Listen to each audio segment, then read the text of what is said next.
একটা চায়ের দোকানে দুইজন বন্ধু গল্প করতেছিল এবং এই দুই বন্ধু বিভিন্ন বিষয়ে আলাপ করছে এবং নিজেদের ইনকাম নিয়েও আলাপ আলোচনা করছে যে একই সময় আরেকটা লোক ওই চায়ের দোকানে ঢুকছে। তো ওই লোক চায়ের দোকানে ঢুকেই ওভারহার্ড করছে, কানে কানে শুনছে যে ওইখানে দুইটা ছেলে টাকা পয়সা নিয়ে আলাপ আলোচনা করতেছে। তো এই লোক কিউরিয়াস হয়ে ওই দুই বন্ধুর একজনকে জিজ্ঞেস করেছে যে ভাই আপনি দিনে কত টাকা ইনকাম করেন? তো ওই ছেলে, যে দুই বন্ধুর এক বন্ধু যে কথা বলছিল, সে বলছে যে আমার দিনে ইনকাম প্রায় $50 মতো। তো এই লোক বলছে দিনে ইনকাম $50, তার মানে মাসে আপনার ইনকাম প্রায় $1500। তো ওই ছেলে বলছে হ্যাঁ। তখন এই লোক যে মাত্র চায়ের দোকানে ঢুকছে সে বলছে যে আমি একটা পডকাস্ট শুরু করব, আপনি আসেন আমার পডকাস্টে, আপনি আমার প্রথম গেস্ট এবং আমার পডকাস্টের টাইটেল হবে কিভাবে মাসে $1500 ইনকাম করা যায়। তখন এই ঠিক চায়ের দোকানের পাশেই একটা ঝালমুড়িওয়ালা বসেছিল, যে ঝালমুড়িওয়ালা দিনে 5000 টাকার সেল করে, প্রত্যেক ঘন্টায় প্রায় 10 থেকে 20 প্যাকেট ঝালমুড়ি বিক্রি করে এবং প্রত্যেক প্যাকেট 10 থেকে 20 টাকা এরকম। তো দিনে প্রায় 5000 টাকার বিক্রি হয়, বা ইংরেজিতে বললে দিনে প্রায় $50 মতো বিক্রি হয়। তো উনি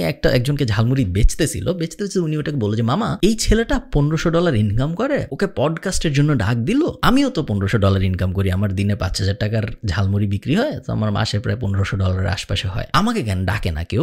যে ঝালমুড়ি কিনতেছিল সে বলল যে আপনাকে ডাকেন না, কারণ আপনি ইনকাম করেন দিনে 5000 টাকার, আর এই ছেলে ইনকাম করে দিনে $50। দুইটা শুনতে একই মনে হয়, কিন্তু দুইটা আসলে এক না। এই গল্পটা আমি আপনাদের এই জন্য বললাম কারণ আমরা অনেকে ডলারকে ওভার ভ্যালু করি। আমি সবসময় মানুষকে বলে আসছি, যদি আপনার ইনকাম হয় মাসে $1000, সেই ক্ষেত্রে আপনার ডলারের আশা বাদ দিয়ে বাংলাদেশি টাকার দিকে যাওয়া উচিত, কারণ $1000 ইন্টারন্যাশনাল স্ট্যান্ডার্ডে কোনো টাকা না। $1000 যদি কারো ইনকাম হয়, বা আমেরিকায় $12000, $1000 মাসে, সো বছরে $12000 ইনকাম যদি কারো হয়, সে আসলে হোমলেসের পর্যায়ে পড়ে। আপনারা একটু গুগল করে দেখেন। বাংলাদেশে আমরা ওভার গ্লোরিফাই করি, বাট বাংলাদেশে আমরা জাস্ট ডলারের নেশায় বুঝি না যে $1000 আসলে টাকার অঙ্কতে অত বড় টাকা না। সো আমি চাই এই জিনিসটা আপনারা একটু ভাবেন। আজকের ভিডিওতে আমরা কিছু আইডিয়াস নিয়ে কথা বলবো, যে আইডিয়াসগুলো স্টুডেন্টরা ইমিডিয়েটলি ইমপ্লিমেন্ট করতে পারে টু স্টার্ট মেকিং মানি। চলুন শুরু করা যায়। 1 নম্বর লিস্টে থাকবে 3টা ট্র্যাডিশনাল টিউশনি, অথবা আপনি এখানে বসাইতে পারেন কোনো একটা কফি শপে পার্ট টাইম জব, বা এনি প্লেসে পার্ট টাইম জব। কোন জায়গায় ইম্পর্টেন্ট না, পার্ট টাইম জব। এখানে স্টুডেন্টরা ভুলটা কি করে আমি আপনাদের বুঝায় বলি। স্টুডেন্টরা ভুলটা যেটা করে সেটা হলো তারা ভাবে যে একটা টিউশনি আমি করতেছি,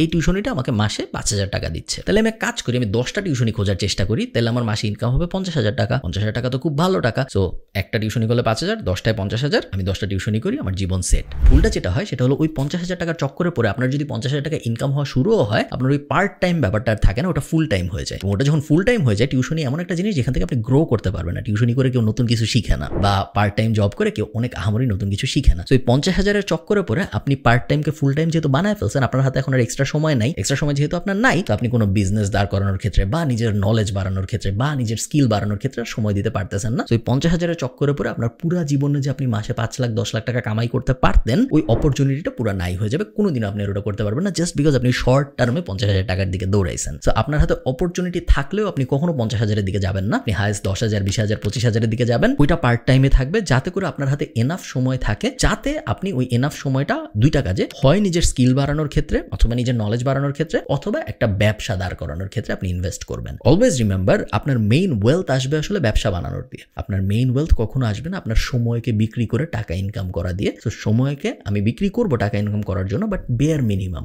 যখন আমার মনে হবে যে আমার এনাফ টাকা হয়ে গেছে বাঁচার জন্য, তখন আমি আর আমার এক্সট্রা সময় দিব না। আমার এক্সট্রা সময়টা আমি তখন এই সাইডে দিব, যাতে করে আমার গ্রোথটা এক্সপোনেনশিয়াল হয়। Second, freelancing. Freelancing is glorified চাকরি। আপনি যদি প্যাসিভ জার্নালের স্টুডেন্ট হয়ে থাকেন, আপনি দেখবেন ফ্রিল্যান্সিং নিয়ে আমাদের একটা বিশাল কোর্স আছে, যেখানে আমরা 30 থেকে 35টা স্কিল শেখাইছি। বলে যে কোনো একটা স্কিল যদি আপনি শিখেন, আপনি ফ্রিল্যান্সার হিসেবে কাজ শুরু করতে পারবেন। ওখানে মার্কেট প্লেস নিয়েও ডিটেল ভিডিও আছে। সব স্কিল শিখবেন ফার্স্টে ওই 30টার ভিডিওর কোনো একটা দেখে, এবং তারপর মার্কেট প্লেসের ভিডিওগুলো দেখে আপনি কোনো একটা মার্কেট প্লেসে যাবেন। 2টা মার্কেট প্লেসে মেনলি যাওয়া যায়, হয় আপওয়ার্ক অথবা ফাইবার। 2টার কোনো একটা আপনি যাবেন, মার্কেট প্লেসে যেয়ে আপনি ফ্রিল্যান্সিং শুরু করবেন। বলতে অনেক সহজ, আসলে করতে একদমই এরকম সহজ ব্যাপার না, অনেক সময় লাগে। বাট যেই কারণে আমি এত সিম্পলিফাই করে বলতেছি, কারণ আমি চাই না যে ফ্রিল্যান্সিংও আপনার এন্ড গোল হোক, কারণ ফ্রিল্যান্সিংও কিন্তু আসলে চাকরি। অনেক মানুষ বাংলাদেশে আমি ফ্রিল্যান্সার, আমি নিজের সময়ে কাজ করি, এরকম ঢং করার কারণে অনেকে ধরে নিছে যে ফ্রিল্যান্সিং মানে মনে হয় খুব আহামরি জিনিস। এটা আসলে এমন কোনো আহামরি জিনিস না। এটা মেইনলি একজন বসের বদলে আমার 20টা বস থাকবে, 20টা বস আমাকে 20টা প্রজেক্ট দিবে। 20টা বস পৃথিবীর বিভিন্ন দেশে আছে, এই কারণে ওরা আমাকে অন্য কারেন্সিতে টাকা দিবে। যেহেতু বাংলাদেশের বাংলাদেশের টাকার মান অনেক কম, অন্যান্য কারেন্সি টাকার মান বেশি, তো ওরা যখন $1 দেয় আমি তখন 100 টাকা পাই, আমার একটু ভালো লাগে। বাট ফ্রিল্যান্সিংও কিন্তু আপনার টাইমের এক্সচেঞ্জেই আপনি টাকাটা পাচ্ছেন। ফ্রিল্যান্সিং আপনাকে আহামরি ক্রেজি রিচ বানাই দিবে না। ফ্রিল্যান্সিং করে 20 কোটি টাকা একা একা জেনারেট করে ফেলছে এরকম মানুষ বাংলাদেশে নাই।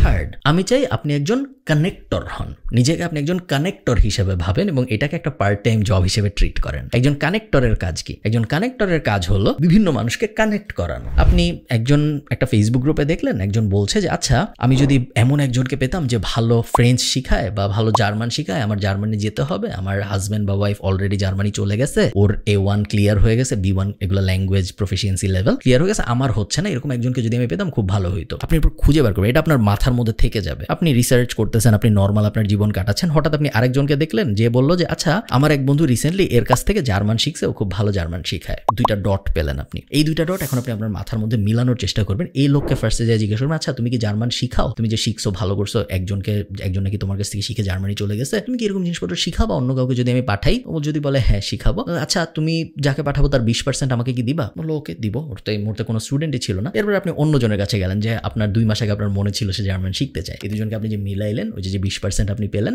ওটা হলো আপনার কমিশন। সো কানেক্টর, অনেকে বলবে অ্যাপয়েন্টমেন্ট সেটলার। কানেক্টর আমার মতে খুব কুল একটা বিজনেস এবং প্রত্যেকটা স্টুডেন্টেরই এটা পার্সু করা উচিত, কারণ এটা মাল্টি ডাইমেনশনাল, এটা অনেক অ্যাঙ্গেলে হতে পারে। এটা একটা এক্সাম্পল আমি দিলাম আপনাদের। আর একটা অবভিয়াস এক্সাম্পল হতে পারে, আপনি বিভিন্ন ফেসবুক পেজকে মেসেজ দিয়ে বললেন যে তোমাদের কি মার্কেটিং এর হেল্প লাগবে? যদি বলে হ্যাঁ লাগবে, আপনি তো মার্কেটিং এর কিছু জানেন না, আপনার জানা জরুরি না, আপনি তখন ওই লাগবের ইনফরমেশনটা নিয়ে একটা এজেন্সিকে দিবেন, দিয়ে বলবেন যে তোমার মার্কেটিং এর সার্ভিস লাগবে বলেছে আমাকে, ও যদি তোমার ক্লায়েন্ট হয় তুমি আমাকে প্রথম মাসের 15% দিও বা 10% দিও। আরেকটা অ্যাঙ্গেল হয়ে গেল। এরকম মাল্টি ডাইমেনশনাল অ্যাঙ্গেল কিন্তু আপনি খুঁজে বের করতে পারেন এবং এই অ্যাঙ্গেলগুলো খুঁজে বের করে ডটগুলা কানেক্ট করার যে জবটা, ওটাকেই আমি বলতেছি একজন connectors job. It's a business. So eventually আপনি এটা গ্রো করতে পারবেন এবং আপনার জায়গায় একজন মানুষকে সিইও হিসেবে বসায় দিয়ে আপনি মুভ অন করতে পারবেন। এবং এই কারণে আমার এই জিনিসটা পছন্দ এবং আমার ধারণা এটা যে কোনো মানুষ স্টুডেন্ট অবস্থায় শুরু করতে পারে। Fourth, be a writer for CEO's. আমি জানি না আপনারা জানেন নাকি, বাংলাদেশ হোক ইন্টারন্যাশনালি হোক, সবাই ইনফ্লুয়েন্সার হইতে চায়, সবাই ক্রিয়েট করতে চায় কন্টেন্ট এবং সবাই ইম্প্যাক্ট রাখতে চায় সোসাইটিতে। তো একজন সিইওর বা একজন সি সুইট লেভেলের মানুষের বা একজন সিনিয়র কর্মকর্তার হাতে এত সময় নাই যে সে বসে বসে লিঙ্কডইনের জন্য কন্টেন্ট বানাবে বা সে বসে বসে ফেসবুকের জন্য কন্টেন্ট বানাবে, রিটার্ন ফর্মে কন্টেন্ট বানাবে, তারা তো সময় নাই। সো সে করে না, বাট সে কিন্তু চায়। এখন সোনালী ব্যাংকের যে এমডি, তার ইচ্ছা আছে, তার মনের গভীরে ইচ্ছা আছে, যে এক্সাম্পল হিসেবে বলতেছি, আপনারা ভাবেন না যে এক্স্যাক্টলি আমি সোনালী ব্যাংকের এমডির কথাই বলতেছি, তার মনের ভিতরে ইচ্ছা আছে যে লিঙ্কডইনে যদি আমার 1 লাখ ফলোয়ার থাকতো, যারা প্রত্যেক সপ্তাহে আমি আমার এই লম্বা ব্যাংকিং এক্সপিরিয়েন্স থেকে যা শিখেছি এটা আমি শেয়ার করবো, তারা অনেক দেখবে। সবাই এটা চায়, সবাই এটা লাইক করে, বাট অনেকে এটা রিয়ালাইজ করে না। অনেকে যারা রিয়ালাইজ করে তাদের হাতে তো সময় নেই যে তারা বসে বসে কন্টেন্ট লিখবে। তো আপনি কি করবেন? Be a writer for CEO's. আপনি এদের সাথে যোগাযোগ করবেন, আপনি এদের সাথে যোগাযোগ করে বলবেন যে ভাইয়া আমি প্রত্যেক মাসে 2 দিন আসবো, একটা টেপ রেকর্ডার নিয়ে আসবো, আমি আপনাকে বিভিন্ন জিনিস জিজ্ঞেস করবো, আপনি আমাকে গল্পের মতো করে বলবেন, এরপরে আমি বাসায় যাব, আপনার লিঙ্কডইনের জন্য আমি কন্টেন্ট সাজাবো, সুন্দর করে ফরম্যাট করবো, ইমেজ বসাবো, এই করবো সেই করবো, আমি পোস্ট করা শুরু করবো, আপনাকে একজন অথরিটি হিসেবে আমি দাঁড় করানো শুরু করবো।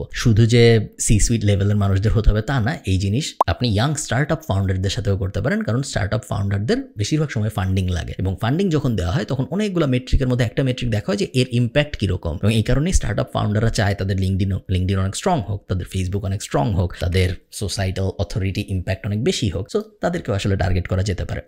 অনেক মানুষ, ইভেন বেসিক ডক্টরদের বা ইঞ্জিনিয়ারদের, স্পেশালি ডক্টর যাদের সার্ভিস টাইপ বিজনেস আছে, B2C অ্যাঙ্গেল আছে, ডক্টর টাইপ মানুষজন, এদেরকে যদি আপনি অথরিটি বানাতে হেল্প করতে পারেন, আপনার কি মনে হয় না যদি 2টা ডাক্তার থাকে, যার একজনের 1 মিলিয়ন ফলোয়ার ফেসবুকে ভার্সেস আরেকজনের 200, তার মধ্যে 1 মিলিয়ন যার, সে বেশি পেশেন্ট পাবে, কারণ পেশেন্টদের তাদের যখন তাদের প্রবলেমটা হবে তাদের এই ডাক্তারের নামই ফার্স্ট মাথায় আসবে। তো এই ব্যাপারটা যদি আপনি ওই ডাক্তারকে বোঝাতে পারেন, যে কোনো বেনিফিশিয়ারিকে বোঝাতে পারেন, আমি শিওর আপনারা খুব সহজেই তার জবটা পাবেন। এবং এই জবের একটা কুল ব্যাপার হলো আপনি এটাও বলতে পারেন যে আমি 2 মাস ফ্রি করতেছি, কারণ আপনার তো ফ্রি করতে আসলে কোনো টাকা পয়সা খরচ হচ্ছে না। তো আপনি বলতে পারেন আমি 2 মাস ফ্রি করতেছি, আপনি দেখেন আপনার আসলে কোনো লাভ হয় নাকি। যদি আপনার মনে হয় যে আমি আপনার ফেসবুক পেজটা, আপনি একজন ডাক্তার, আপনার সময় নেই, কিন্তু আপনার ফেসবুক পেজটা আমি ম্যানেজ করার কারণে আপনার 2টা কাস্টমার যদি মনে হয় বেশি বাড়ছে, তাহলে 2 মাস পরে আমরা আলাপ আলোচনা করবো না যে কিরকম টাকা পয়সা আপনি আমাকে দিবেন, আপাতত কিছু দিতে হবে না। I think it's a cool business for students, এবং এটাও এমন একটা বিজনেস যেটা actual business, not like freelancing এর মতো কিছু বা টিউশনের মতো কিছু, এটাকেও আপনি গ্রো করতে পারবেন to the moon. 5 number, be an editor for creators. So again এইটা এবং লাস্টেরটা 2টা অনেকটা কাছাকাছি। লাস্টেরটা আমরা বলেছিলাম যে কিভাবে আপনি যারা ইনফ্লুয়েন্স চায় তাদেরকে ইনফ্লুয়েন্স পেতে হেল্প করতেছেন। এটা আমি বলতেছি যে যারা অলরেডি ইনফ্লুয়েন্সিয়াল তাদের ইনফ্লুয়েন্স বাড়ানোর ক্ষেত্রে আপনি কিভাবে হেল্প করবেন। আমাকে যদি কেউ একজন এসে বলতো যে ভাই এই যে দেখেন আমি গত 8 মাস ধরে টিকটক নিয়ে বিশাল রিসার্চ করছি এবং আমার মনে হয় বাংলাদেশে আমি টিকটক নিয়ে যত কিছু জানি এরকম খুব বেশি মানুষ পাওয়া যাবে না। আমি চাই আপনি আপনার চ্যানেলটা আমাকে দেন, আমাকে পারমিশন দেন, আমি টিকটক চ্যানেল গ্রো করব এবং আমি শিওর আগামী 6 মাসের মধ্যে, গ্যারান্টি তো দিতে পারতেছি না কারণ অ্যালগোরিদম কি করবে এটা কেউ জানে না, বাট আমি মোটামুটি শিওর যে আমি 6 মাসে আপনার টিকটক প্রোফাইলে 1 মিলিয়ন ভিউ এনে দিতে পারবো, 50 মিলিয়ন ভিউ এনে দিতে পারবো, কারণ আমি অলরেডি দেখেন এই 3টা জিনিসে 50 মিলিয়ন ভিউ আনছি। এই কারণের পার্টটা ইম্পর্টেন্ট, এই কারণের পার্টটা অনেক মানুষ মিস করে ফেলে। সো আপনার স্টেপ 1 হলো ফিগার আউট করা যে আপনি কোন ইন্ডাস্ট্রিতে খেলতে চান। টিকটক আমি জাস্ট একটা এক্সাম্পল হিসেবে বলতেছি, টিকটক হইতে হবে জরুরি না, যে কোনো প্ল্যাটফর্ম হইতে পারে। কোন ইন্ডাস্ট্রিতে আপনি খেলতে চান এটা ফার্স্ট আইডেন্টিফাই করা। সেকেন্ড, ওই ইন্ডাস্ট্রিতে নিজের কিছু এক্সাম্পল রেডি করা। আপনি ডাইরেক্ট এসে আরেকজনকে বলতে পারেন না যে ভাই তোমার কাজ আমি এখন থেকে করব, তোমার কাজ দিয়ে আমি শিখবো যে আসলে আমি যা যা থিওরি পড়ছি তা হয় নাকি। এরকম হলে হবে না। আপনার এক্সাম্পল দেখাইতে হবে যে এই ইনস্টাগ্রাম পেজটা 0 থেকে 10 মিলিয়নে বা 2 মিলিয়নে বা 50,000 সাবস্ক্রাইবারে আমি নিয়ে আসছি গত 6 মাসের ভিতরে, এবং এই 10টা স্ট্র্যাটেজি আমি ইউজ করছি এই 50,000-এর মধ্যে আসতে। এই কারণে তোমারটা আমাকে দেওয়া উচিত, কারণ যেহেতু আমি এই 10টা স্ট্র্যাটেজি ইউজ করে এই ইনস্টাগ্রামকে 0 থেকে 50,000 ফলোয়ারে আনতে পারছি, এই কারণে এই সেম 10টা স্ট্র্যাটেজি ইউজ করে তোমার অ্যাকাউন্টকেও আমি 0 থেকে 1 লাখ ফলোয়ারে নিতে পারবো। এই ফরম্যাটটা ইম্পর্টেন্ট। সেই ফরম্যাটটা ফিগার আউট করে আপনি যদি কাজ করা শুরু করেন, again this can be a very cool business for students. 6th, blogging আমার খুব পছন্দের একটা জিনিস, এবং আপনারা যারা প্যাসিভ জার্নালের ইউটিউব চ্যানেল আমি জানি না দেখেন নাকি কেউ, যদি দেখেন ওখানে দেখবেন আমাদের 2017-18 ব্লগিং এর একটা কোর্স আছে ফ্রিলি অ্যাভেলেবল আমাদের প্যাসিভ জার্নাল ইউটিউব চ্যানেলে। ওই ব্লগিং এর কোর্সটা আমি একদম 0 থেকে একটা ব্লগ দাঁড় করায় সেটা থেকে ইনকাম করেও দেখাইছে। ওই কোর্সটা কিন্তু অনেকে পাইরেটেড 100-200 টাকায় বেচে, বাট অনেকে জানেন এটি ইউটিউব চ্যানেলে ফ্রি আমাদের। তো ওই কোর্সটায় যা দেখানো হয়েছে তার অনেক কিছু বদলাই গেছে। প্যাসিভ জার্নালে যারা স্টুডেন্ট আমাদের কোর্সের মেম্বার তারা জানেন যে আপডেটেড কোর্স আছে, এবং বা আপনি যখন এই ভিডিও দেখতেছেন তখন হয় আসছে বা হয়তো সামনে আসবে। তো ব্লগিং এর বেসিক প্রিন্সিপাল খুব সহজ। একটা টপিক আইডেন্টিফাই করা, যে টপিকে ম্যাস ইন্টারেস্ট আছে প্লাস নিজের ইন্টারেস্ট আছে, ব্লগ বানানো, সো কন্টেন্ট পাবলিশ করা, এসইও করা, এবং তারপরে ওয়েট করা যেন কন্টেন্টটায় ট্রাফিক আসে, এবং ট্রাফিক আসার পরে ডিসাইড করা আমি কিভাবে মনিটাইজ করব। সাধারণত 2টা ভাবে মনিটাইজ করা হয় অ্যাফিলিয়েট মার্কেটিং করে অথবা অ্যাড বসায়। আরেকটা উপায় আছে নিজের প্রোডাক্ট সার্ভিস সেল করা, বাট ওটা সাধারণত বেশিরভাগ বাংলাদেশি ব্লগাররা করে না। তারা হয় অ্যাফিলিয়েটের দিকে যায়, বা তারা অ্যাডের দিকে যায়, বা তারা 2টার দিকেই যায়। তো এই 5টা স্টেপ ফলো করে যে কেউ ব্লগার হতে পারে। আমার মতে very cool business for any students to pursue. Even if you fail, যদি আপনি ফেইলও করেন তারপরেও একটা ব্লগ শুরু থেকে বানানোর এই জার্নিতে আপনি যা যা শিখবেন তা হার্ডলি আপনি অন্য কোনো কিছু একদম 0 থেকে দাঁড় করাইতে যে শিখবেন। সেই কারণে আমার মনে হয় সবারই নিজের জীবনে কোনো পর্যায়ে একটা ব্লগ বানানোর চেষ্টা করে দেখা উচিত যে সে আসলে পারে নাকি। লাস্ট আমাদের লিস্টে হলো স্টার্টিং আ ন্যাশনাল ড্রপশিপিং বিজনেস। ড্রপশিপিং এর কনসেপ্টের সাথে আপনারা যারা পরিচিত না, ড্রপশিপিং মানে হলো একজন মানুষ একটা প্রোডাক্ট বা সার্ভিস বেচে, আমার কাছে ওই প্রোডাক্ট বা সার্ভিসটা নাই, বাট আমি ওটা আবার বিক্রি করি, এবং যখন আমার কাছে কোনো একটা অর্ডার আসে আমি ওর কাছ থেকে একটা অর্ডার দিয়ে পাঠিয়ে দিই। সো মনে করেন আমি ঠিক করলাম আমি আজকের থেকে ক্যাননের ক্যামেরা বেচবো, তো আমার বাসায় তো ক্যাননের ক্যামেরা নাই এক্সট্রা বেচার জন্য। আমি একটা ফেসবুক পেজ খুললাম, আমি ক্যাননের ছবি আপলোড করলাম, ছবি তো গুগল করলেই পাওয়া যায়। আমি মার্কেটিং করা শুরু করলাম, প্যাসিভ জার্নালের ইউটিউব চ্যানেলে মার্কেটিং নিয়ে একটা ফ্রি কোর্স আছে, ওটা দেখে আমি মার্কেটিং করা শুরু করলাম। এখন আমার কাছে একটা ক্যাননের অর্ডার আসছে, এখন আমি কি করব? আমি অ্যাকচুয়াল যে ক্যানন বেচে তার কাছ থেকে অর্ডার দিয়ে ওই কাস্টমারকে পাঠিয়ে দিব। আমাকে যে অর্ডার দিছে তার কাছ থেকে আমি টাকা পাইছি, আমি বলছি যে ভাই ওয়েট করেন 7 দিনের মধ্যে আপনার কাছে ক্যামেরা চলে যাবে। এরপরে অ্যাকচুয়াল যে ক্যামেরা বেচে তার কাছে যে আমি বলছি যে ভাই এই ঠিকানায় একটা ক্যামেরা পাঠান, আমি টাকা দিয়ে দিচ্ছি। এই কনসেপ্টটাকেই বলে হলো ড্রপ শিপিং, এবং আমি মনে করি এই জিনিসটা আপনারা অনেক কিছু নিয়ে করতে পারেন। বাংলাদেশি অনেক টি শার্ট কোম্পানি আছে যাদের easily T shirt drop ship করা সম্ভব। বাংলাদেশে অনেক মধুর কোম্পানি আছে, শাড়ির কোম্পানি আছে, বইয়ের কোম্পানি আছে, কোম্পানির কোনো অভাব নেই যাদের সবার উপরে আপনি একটা ড্রপ শিপিং লেয়ার বসাইতে পারেন। আপনার ওই প্রোডাক্ট ধরতে হবে না কোনোদিন, আপনার ওই সার্ভিস ধরতে হবে না কোনোদিন, বাট খুব কুল এবং ইজি উপায়, একদম সহজ ডাল ভাত পদ্ধতিতে আপনি ওই বিজনেসের উপরে একটা ড্রপশিপ লেয়ার বসায় ওই বিজনেসেরও লাভ, কারণ ওদের কাস্টমার বাড়তেছে, ওদের অর্ডার বাড়তেছে, এবং আপনারও লাভ, কারণ আপনার এমন কোনো আহামরি কষ্ট করতে হচ্ছে না এরকম একটা বিজনেস দাঁড় করাইতে, কারণ আপনি আসলে মার্কেটিং ছাড়া এবং বেসিক লেআউট বিল্ডিং ছাড়া তেমন কিছু করতেছেন না। না আপনি ডেলিভারি দিচ্ছেন, না আপনি প্রোডাক্ট স্টক করতেছেন, সো আপ ফ্রন্ট খরচ হচ্ছে না আপনার খুব বেশি, আপনি জাস্ট মার্কেটিং করতেছেন, আপনি জাস্ট একটা বেসিক স্টোর ফ্রন্ট বানাইছেন। সো আমি চাই আপনার এই ব্যাপারটা নিয়ে একটু এক্সপ্লোর করেন। আমার ধারণা না বেশিরভাগ স্টুডেন্ট, একটু যারা বড় স্টুডেন্টস, যারা ইউনিভার্সিটিতে পড়তেছেন অলরেডি এবং আমার ভিডিও দেখেন, তাদের জন্য আমার মতে national drop shipping upfront store type একটা সলিউশন বানানো এবং তারপর বিভিন্ন প্রোডাক্ট বা সার্ভিস ট্রাই করা বাংলাদেশের মার্কেটের জন্য বেশ মজার একটা অভিজ্ঞতা হতে পারে। এই তো এগুলো আমার মতে খুব ইন্টারেস্টিং কিছু উপায় স্টুডেন্টদের টাকা আয় করার জন্য। আবারও আমি মেইন ফিলোসফিটা বলে রাখি আপনাদের, অবশ্যই এন্ড গোল হইল বিজনেস দাঁড় করানো। এন্ড গোল এইটা না যে ইমিডিয়েটলি আমি কত বেশি টাকা আয় করতে পারি, এন্ড গোল হইল প্রপার ফরম্যাটে প্রপার বিজনেস দাঁড় করানো, যেন ইভেনচুয়ালি আমার অনেক টাকা আয় রোজগার হয়। এই ব্যাপারটা আপনারা ভুলবেন না। ভালো থাকেন, সবার সাথে দেখা হবে পরে কোনো একটা ভিডিওতে। টাটা।